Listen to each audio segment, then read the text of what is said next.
On this day, we go up with the Lord to Jerusalem. We notice that Jerusalem is important. It has been, still is, and will be. Yerushalayim, vision of peace, and how the Lord wept over it when he said, Jerusalem, Jerusalem, stoning the prophets. Would that you had known what pertained to your peace.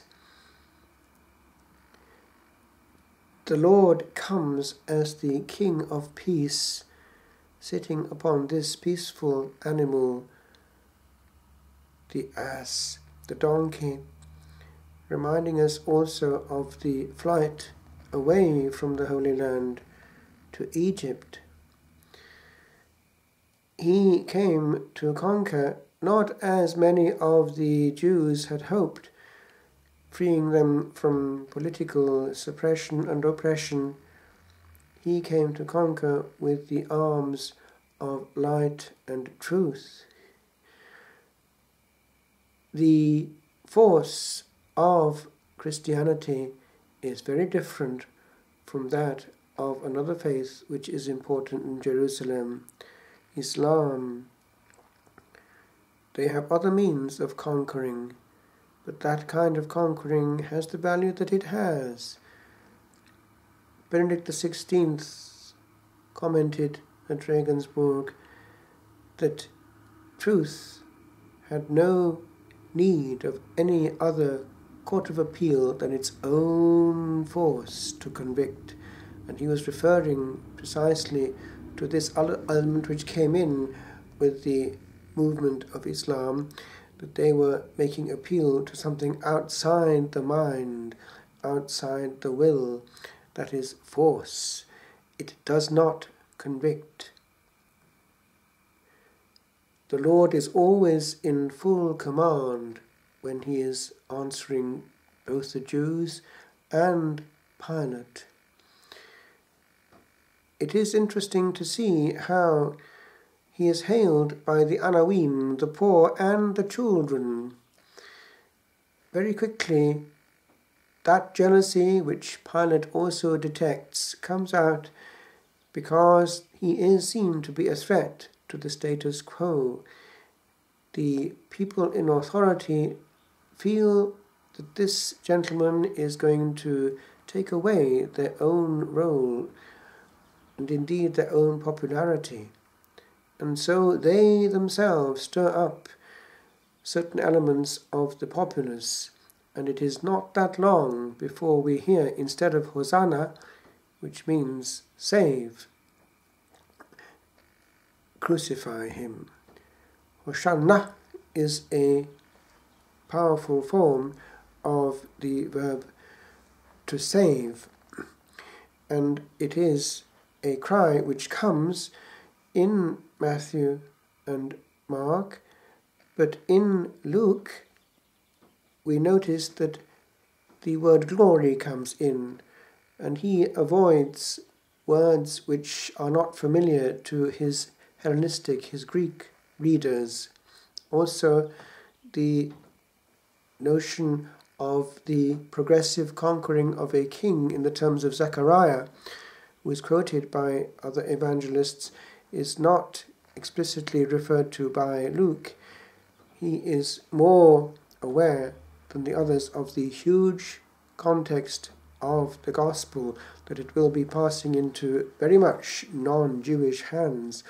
And indeed, in the culmination, we do have this curse which the Jews call upon themselves: may his blood be upon us and upon our children, when a non-Jew, Pilate, wants to set him free.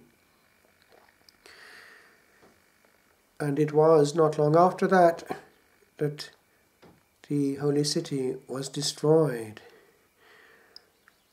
It seems that the protection of God for the time being had been removed.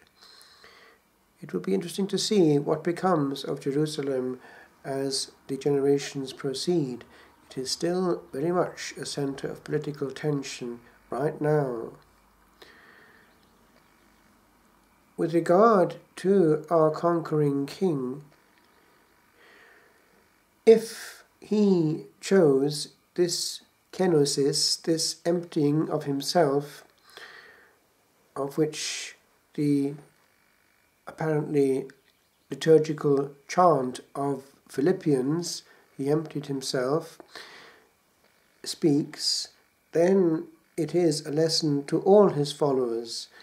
Indeed, our present Pope has been fairly clear on his desire to get out of our system this use of church structures so as to advance ourselves, this career seeking, whereas we are at the service of. It is something which can contaminate our motives. Christ, indeed himself, was fairly keen on giving that message when he insisted that participating in his cup was the true glory, for even in the apostolic band, this desire for a career was not entirely absent. We know that from the story of James and John. Christ chose this absence of glory in this life. However, he did give some notion of it. We know that there was a huge power of attraction in his being, and we know also that the veil was lifted here and there. Power came forth from him, and the supreme example is, of course, Tabor, only shown to a few. Actually, those two, and to Peter himself. His glory is in the hands of the Father, and the use of the psalm, this messianic psalm, my God, why have you forsaken me?" which we find again on the cross, therefore applied to Christ, is one which starts in complete abnegation and dejection and ends up in glory. With regard to our redemption, we notice that it has been prefigured already in the Old Testament. We have the third song of the suffering servant in Isaiah today, and this also was difficult to understand for early readers. We have a reference to the suffering servant in the Ethiopian who is returning from Jerusalem, and the Holy Spirit nudges Philip to go up to him, and he asks, is he speaking of himself or of another? And Philip gives the authoritative interpretation. It was seen as applying to Christ. Therefore, this is the model that we have.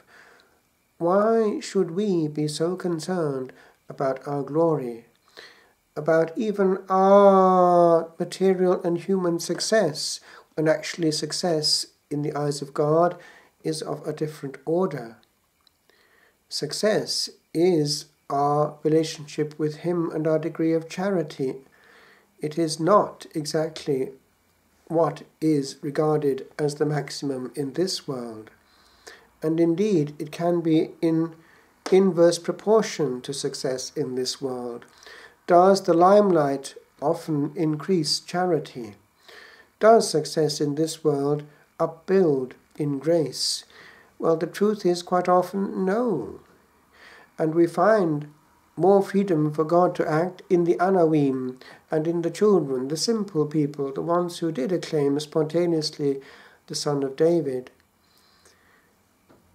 Let us, in all simplicity, proclaim the King, Lord of all, and not in any way use even liturgy and the spectacular movements of Holy Week to do something which is actually on the periphery. We can actually end up doing good liturgy and not engaging.